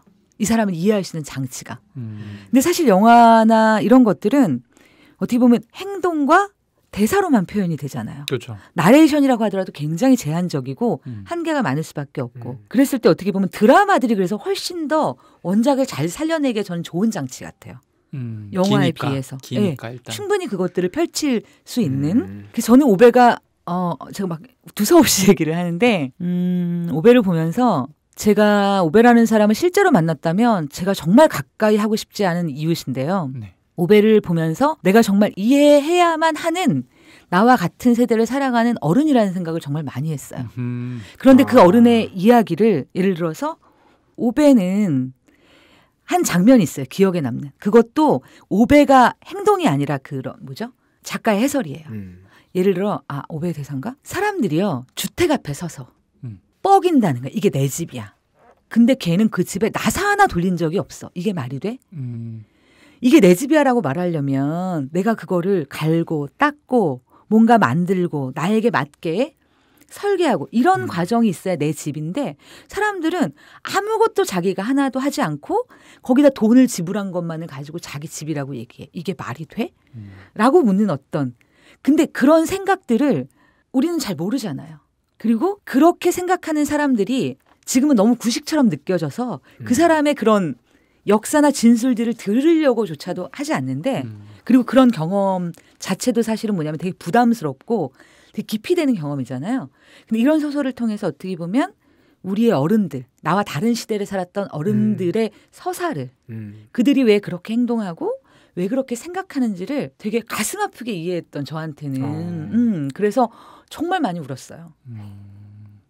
이 작품을 이렇게만 얘기를 해도 되는지는 모르겠는데 그냥 내가 꽂힌 부분은 많이들 읽으셨을 저도 예전에 테니까. 그 선생 김봉두라는 영화 보고 내가 태어나서 보는 것 중에 제일 슬프다. 당시에 개봉했을 때 다들 웃는데 저 혼자 영화에서 계속 막 울고 그랬던 기억이 나네요.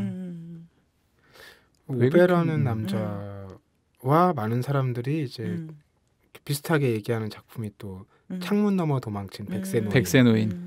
이게 왜냐하면 그 앞에 책이 굉장히 잘 됐고 영화도 됐고 오베라는 남자가 이후에 이제 다른 출판사에 나왔는데 그 책을 샘플링을 많이 했어요. 표지의 색감, 구도 이런 것들도 크게 다르지 않게 이렇게 만들어냈는데 그래서 많은 분들이 이렇게 연속성에 놓고 많이 보시더라고요. 물론 작품의 느낌이 많이 다르죠. 오베라는 남자는 이 사람이 어떤 시대를 대표하는 사람은 아니에요. 그 한 캐릭터를 되게 드러내는 작품이고 창문 너머 도망친 백세노인은 그야말로 포레스트 검프 같은 사람이 나와서 이제 20세기 전반기부터 중반기까지의 역사를 그냥 다 겪은 사람의 얘기를 이제 펼쳐 보여주는 방식으로 구성이 돼 있거든요. 뭐 맥락은 다르지만 그런 결에서는 뭐 샘플링을 해서 비슷하게 보이긴 하나 뭐 연결해서 읽어보면직한 책이라는 생각도 드네요. 그리고 저는 이 안에서 또 하나 좀 재밌었던 부분이 어떤 거냐면 오베가 제일 싫어하는 증오하는 카테고리가 있어요. 그게 뭐냐면 하얀 와이셔츠를 입은 남자라고 표현되는 집단이에요. 그게 어떤 거냐면 이제 복지 그러니까 공무원들을 표현하는 거거든요. 네. 우리가 이제 스웨덴에 대해서 가지는 인상은 이 복지에 대한 환상이 있잖아요. 근데 여기서는 어떻게 표현이 됐냐면 그러니까 하나도 본인이 책임을 지지 않고 그리고 내가 정말 필요할 땐 내 옆에 있지 않고 그리고 예를 들어서 뭐냐면 정말 내가 사랑하는 사람을 내 곁에서 뺏어가려고만 한 너는 얘를 돌볼 능력이 없잖아. 자격이 없잖아. 네가 힘들잖아. 그러니까 얘를 시설에 보내. 그것이 우리 공동체가 하는 일이야. 근데 여기에 나오는 이웃들은 사실은 그들로부터 어떻게 보면 내 옆에 사랑하는 사람들과 이웃을 지키는 사람들이에요. 그래서 복지에 대해서도 저 같은 경우는 많이 좀 생각하게 됐어요. 우리가 어떻게 보면 너무 힘들기 때문에 부모님들을 뭐 그러니까 요양이라든가 뭐 치매라든가 이런 시설들이 필요한 것도 굉장히 맞지만 오늘 아까 제가 이제 참여연대 간사님하고도 이 오베라는 이야기를 나누면서 얘기를 들었는데 요즘 영국에서 이제 그런 복지에 대한 또 다른 시각이 있다고 하더라고요. 그러니까 뭐냐면 집에서 간병하는 가족들에 대한 도움을 오히려 충분히 주는 것. 그러니까 이 부분들을 따로 시설에 보내서 그렇게 돌보게 하는 것만이 아니라 내가 또 어떻게 보면 내가 또 부모를 직접 케어하고 싶은 어떤 부분이 있잖아요. 그랬을 때 충분한 보상을 해주는 것과 이제 어떻게 보면 이 오베가 계속 죽으려고 하는 남자잖아요. 근데 이제 이 사람이 죽지 못하게 하는 이것들이 과연 뭘까? 처음에는 뭐냐면 딱 하나 나를 다른 세상으로 데려다줬던 어떻게 보면 다르게 봐줬던 그 여자로만 창이 열려 있었다면 오베가 또 다른 이웃들을 만나면서 저는 오히려 어떻게 보면 더 넓은 세상을 만나게 된 또 오베의 이야기 그리고 우리가 또 앞으로 만나야 된 넓은 세상에는 좀 더 다른 디테일한 요소들이 좀 많이 필요할 것 같다는 생각도 저는 좀 들게 됐어요. 그리고 이제 그런 면에서 복지라는 부분도 좀 다른 시각으로 좀 검토해봐야 되는 게 아닌가? 너무 두서없이 얘기를 했네요. 약간 저는 이 책을 보면서 예전부터 생각했던 건데 이런 아저씨는 내 앞에 없으면 너무 재밌고 좋아요. 내 앞에 생긴 내 앞에 우뚝 선 순간 그때부터 애로사항이 시작되고 왜냐하면 내가 물리적으로 감당해야 될 무언가이기 때문에 오늘도 이제 제 지하철 타고 오면서 한 분 뵀는데 그런 분을 네. 근데 이제 약간 그럴 때 저는 약간 냉탕과 온탕을 오가는 기분이 사실은 들거든요. 그래서 이 책의 오베라는 캐릭터도 사실 한국에 얼마나 그렇게 자기 주관이 뚜렷한 어르신들이 많아요. 그쵸. 근데 이제 대부분 우리는 그런 사람들이랑 엮이고 싶어 하지 않잖아요. 네. 근데 사실 이제 오베라는 남자가 이렇게 이 캐릭터가 소설의 주인공으로 나오게 됐다는 거는 이 스웨덴에서는 당연히 이런 캐릭터가 있기 때문에 사람들의 공감을 얻을 수 있을 거라 생각해서 나왔을 거고 어느 정도 그런 갈등을 좀 봉합 내지는 해결하는 쪽으로 성숙하지 않았나 사회가. 근데 우리나라는 언제 이런 소재를 그리는 사실 소설이 나올까 네. 그런 생각이 들더라고요. 자, 오늘 원작 소설과 영화 혹은 드라마로 작품들 얘기를 나눠봤는데 그런 얘기를 좀 하면서 마무리하면 좋을 것 같아요. 영화를 먼저 봤을 때 네. 원작을 찾아보는지 그러니까 각자가 그런 걸 좀 찾아서 보는 사람인지 그리고 본다면 좀 어떤 부분을 우리가 흔히 왜 원작이 나 이런 얘기를 쉽게 하잖아요. 그런 함정에 좀 빠지지 않으려면 어떤 부분을 좀 집중해서 보면 혹은 어떤 생각을 가지고 좀 들여다보면 좋겠는지 이런 얘기를 좀 하면서 마무리하면 좋지 않을까요? 저는 안 찾아보는 편. 네. 왜냐면 세상에 볼 책이 너무 많기 때문에 뭘 굳이 아는 걸 또 보나 약간 이런 생각이 드는데 뭐 약간 아까 또 얘기했다시피 간접 흡연하듯이 이렇게 보게 되는 경우들은 덜어 있죠. 근데 책과 영화 혹은 책과 드라마는 저는 완전 다른 매체라고 생각하기 때문에 책은 주로 볼 때 그 행간에 넣지 않음으로 해서 행간을 통해 표현할 수 있는 부분들이 사실 있잖아요. 영화는 배우를 등장시켜서 순간순간의 어떤 강렬한 연기나 책에서는 문자로 쓰면 굉장히 장황하지만 장황하면서 전달도 잘 안 되지만 어떤 훌륭한 배우의 연기로서 했을 때는 아주 짧은 컷으로도 훌륭하게 소화할 수 있는 그러니까 그런 어떤 매체적인 특성을 잘 살렸는가 약간 이런 부분이 더 중요한 것 같아요. 그래서 아까도 이제 전혀 고래는 안 나오는 고래가 나오긴 나와요. 그 영화에 그 라이터에 고래가 그려져 있어요. 그 영화에 나오는 라이터에. 근데 이제 그렇게 설명을 드렸는데 그런 것 같아요. 뭐 요즘에는 특히 책이 흥행하면 영화 나오고 뭐 이런 건 예전에도 있었지만 특히 영화 흥행하면 책으로 나오고 뭐 이런 경우들도 많잖아요. 네. 그래서 저는 뭔가를 딱 봤을 때 거기 그게 마음에 든다고 해서 동일한 뭔가를 또 약간 보고 이런 것보다는 그와 비슷한 구조를 가진 아까 말이 좀 약간 길어지는데 아까 뭐 그리스 비극 얘기하셨잖아요. 제가 그리스 비극을 읽었던 이유는 하나인데 너무나도 동일한 플롯이 전혀 다른 소설들에 공통적으로 들어가 있다는 게 있는 경우가 많다는 걸 알게 된 다음에 이건 뭐지? 라고 하면서 그 기원을 찾다가 사실 그리스 비극을 했던 거거든요. 그래서 어떤 컨텐츠를 볼 때 약간 저의 약간 취향인데 좀 더 구조적으로 이 작품이 정말 얘기하려고 하는 게 이게 나를 웃기려고 쓴 게 아니라 진짜 얘기를 하고 싶은 메시지가 뭔가 약간 이런 거를 생각을 해보다 보면 원작 소설과 영화를 동시에 보는 일이 잘 없어지는 것 같습니다. 저는 개인적으로는 좀 책을 더 선호하는 편이에요. 그런데 책이 이제는 모두에게 그렇게 평등하고 되게 열려있는 매체가 아닌 것 같아요. 많은 경우. 그렇죠. 어렵죠. 되게 접근이 불가능하고 특히나 좀 일단 두껍고 좀 특히 어렵고 이런 책들은 되게 접근성이 떨어지는데 영화는 그런 면에서 마법과 같은 게 있는 것 같아요. 오배 같은 경우는 좀 다른 경우지만 예를 들어서 되게 뭐 예전 소설들 중에 굉장히 좋은 작품들을 우리가 영화로 된 것을 만나면 그 영화가 해놓은 그 약간 황홀함에 휩싸여서 그 원작 소설의 매력과 마력으로 빠져들 수 있는 굉장히 좋은 진입로가 되는 부분은 분명히 있는 것 같아요. 그래서 저는 좀 오히려 추천한다면 그런 고전 소설들을 영화화한 것들을 보고 또 고전을 보는 재미는 좀 많이 있을 것 같은데 사실 저는 현대 작품에서는 그렇게 큰 매력을 못 느끼겠어요. 그 소설과 원작이라고 했을 때는 원작을 좀 더 선호하는 편인 것 같아요. 그러니까 왜냐하면 원작은 만약에 원작이 소설일 경우에는 더 그런 경우가 많은데 이 책은 표현일 경우가 많아요. 근데 영화는 이미 산업의 범주로 넘어갔기 때문에 사람들이 봐줘야 되는 거잖아요. 소설은 사실 이거 내가 썼는데 아무도 안 봐도 그 기회비용이 매몰 비용이 적은데 영화는 여러 사람의 생계와 이 그런 부분들이 그렇죠. 직결돼 있기 때문에 더 보는 사람에 맞춰져 있을 가능성이 크거든요. 그러다 보면 쉬워지고 아까도 마션 설명했다시피 마션도 정말 그 긴 차 타고 가는 그게 많이 생략이 됐잖아요. 그렇게 됐던 게 어떤 관객의 사실은 수고를 덜어주기 위해서인 측면이 크겠죠. 뭐 그 소설에는 마션은 딱히 그런 부분이 있었던 것 같지는 않지만 정말 그 사람이 원작자가 표현하고 싶었던 게 그 부분이라면 영화만 보는 사람들은 그 부분을 놓치는 거거든요. 네. 저 같은 경우는 영상이 압도적인 영화를 봤잖아요. 그 원작을 안 찾아보게 돼요.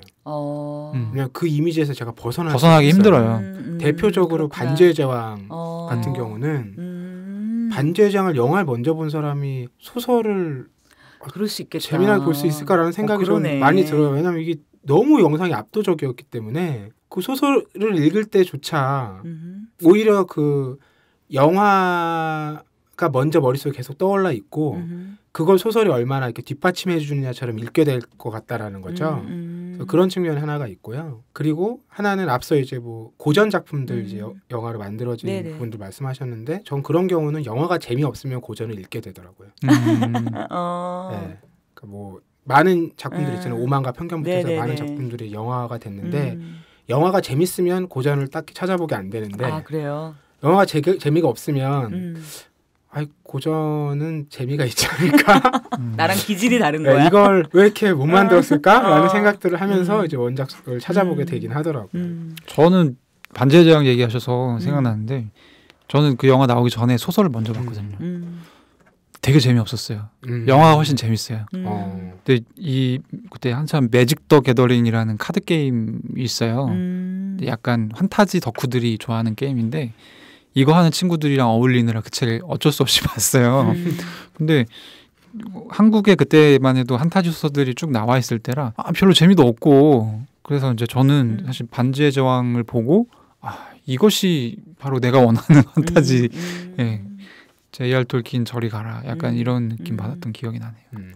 네, 저희 오늘 주제톡 원작 소설과 영화 혹은 드라마 김느낌님께서는 모비딕, 또 황주부님께서는 오베라는 남자, 그리고 저는 마션 이야기를 나눠봤습니다. 주제톡 여기서 마무리하고요. 저희 주제 랭킹쇼 잠깐 이야기 나눠볼까요?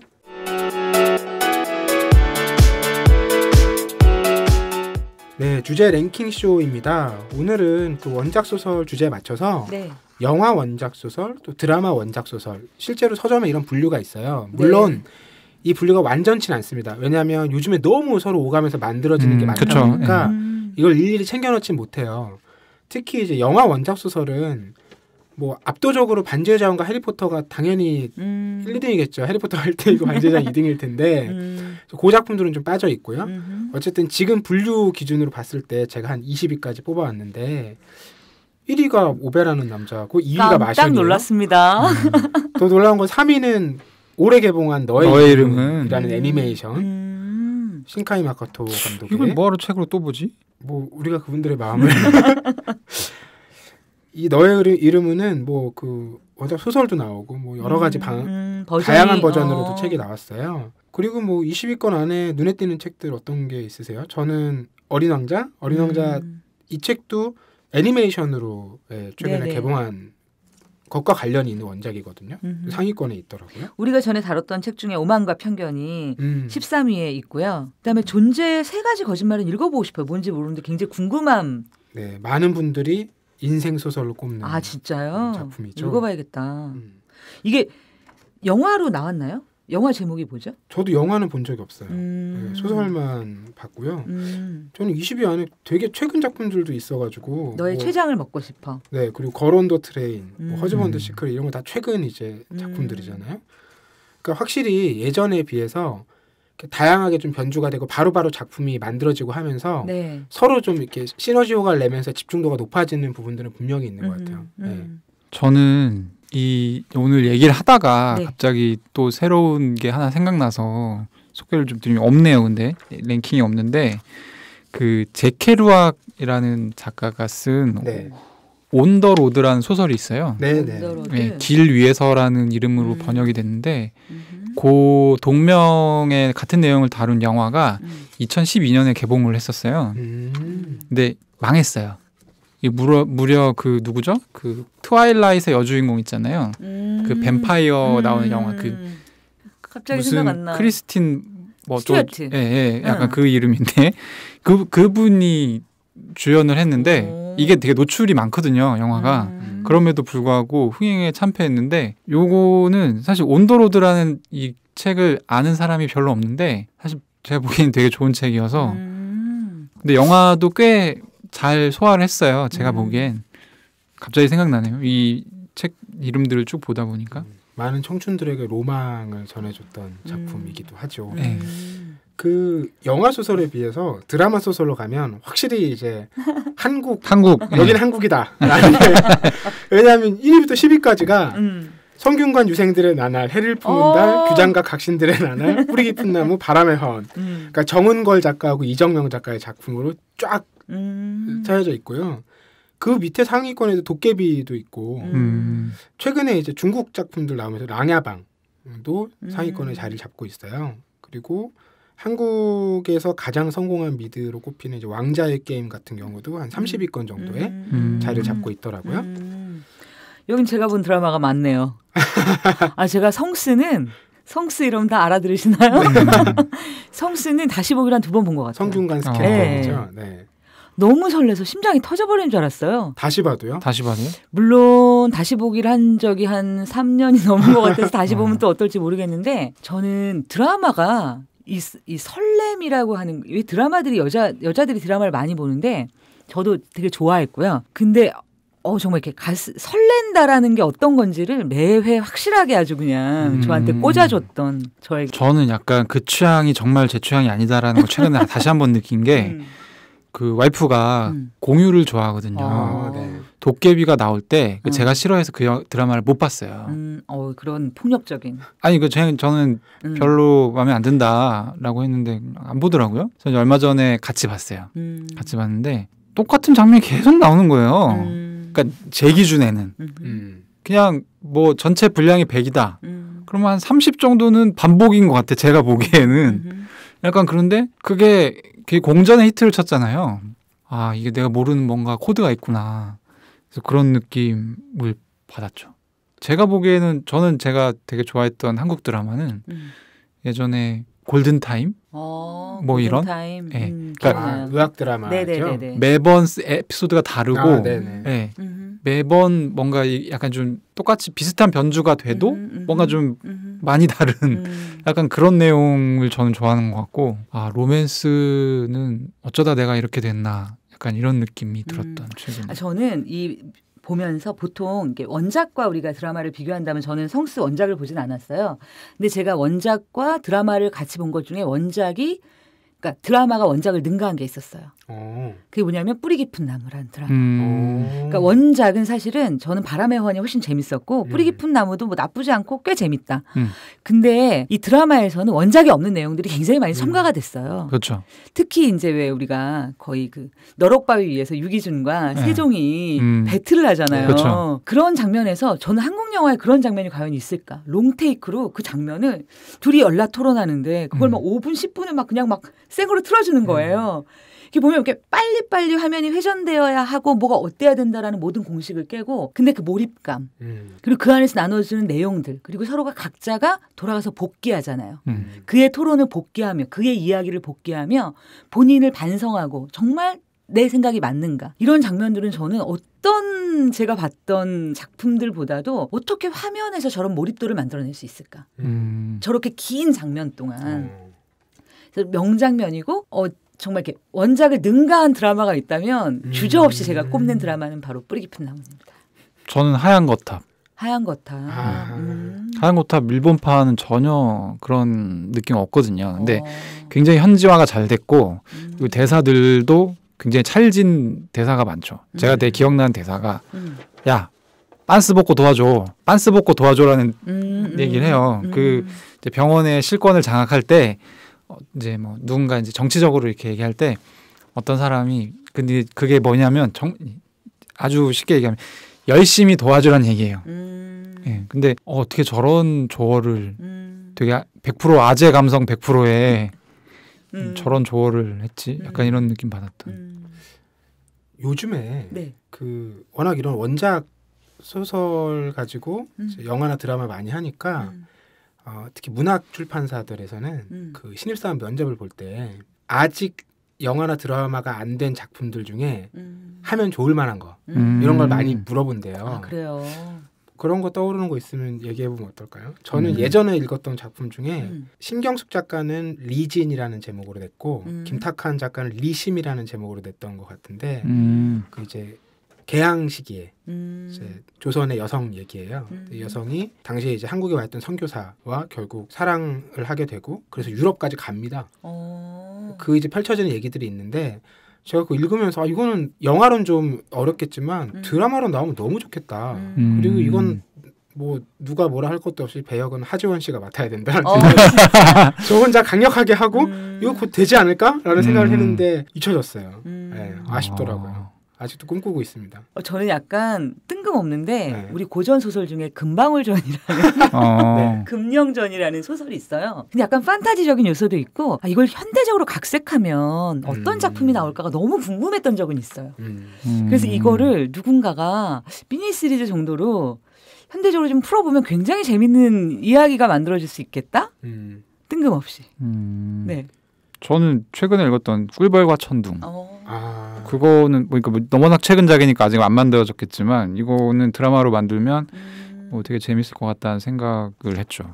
그거는 뭐 이미 OST도 다 나와 있을 정도니까 일본에서는 무조건 만들겠네요. 그렇죠. 예. 그거는 뭐 무조건 만든다고 봐야죠. 일본이 최고 강국이잖아요. 그렇죠. 원작이 나오면 뭐 만화가 나오면 실사 영화나 드라마로.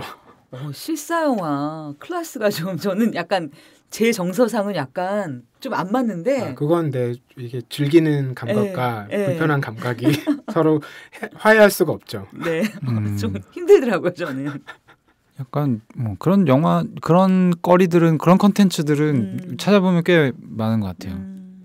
요즘에는 그 소설가들이 그런 걸 염두에 두고 이 장면 전환이라든지 마치 드라마 보듯이 애초에 그런 식으로 많이 쓰기도 한다고 하더라고요. 네. 그만큼 어쨌든 크로스오버가 계속 또 적극적으로 이루어질 테니까 저희가 또 시간이 지나면 원작 소설과 드라마 편 또 후속편도 한 번쯤 기획을 해보도록 하고요. 오늘 이야기는 이쯤에서 마무리를 하겠습니다. 정리하기 전에 저희 팟캐스트 그 팟빵에 그 의견들 남겨주시면 저희가 추첨을 통해서 책도 보내드리거든요.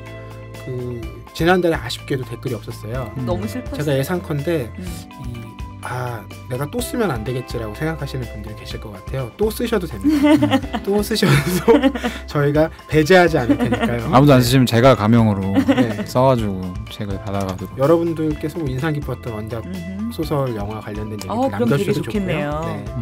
좀 의견 적극적으로 남겨주시길 부탁드리면서 오늘 방송은 여기서 마무리하겠습니다. 네, 수고하셨습니다. 네, 감사합니다. 네, 고맙습니다.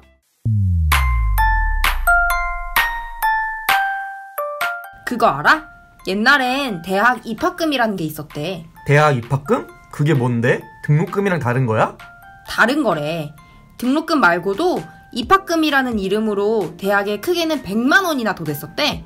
그런데 왜 100만 원인지 산정 근거도 없고 사용처도 불분명했대. 그런 걸 왜 내? 어떻게 없어졌는데? 바로 청년참여연대가 있었기 때문이지. 즐거운 변화를 위한 청년참여연대의 활동을 응원해주세요. 참여연대는 정부 지원금을 받지 않습니다. 청년의 삶을 바꾸기 위해 나서는 청년참여연대의 회원이 되어주세요. 문의 02-723-4251 지금 전화주세요. 02-723-4251 지금 전화주세요. 청년참여연대 그래!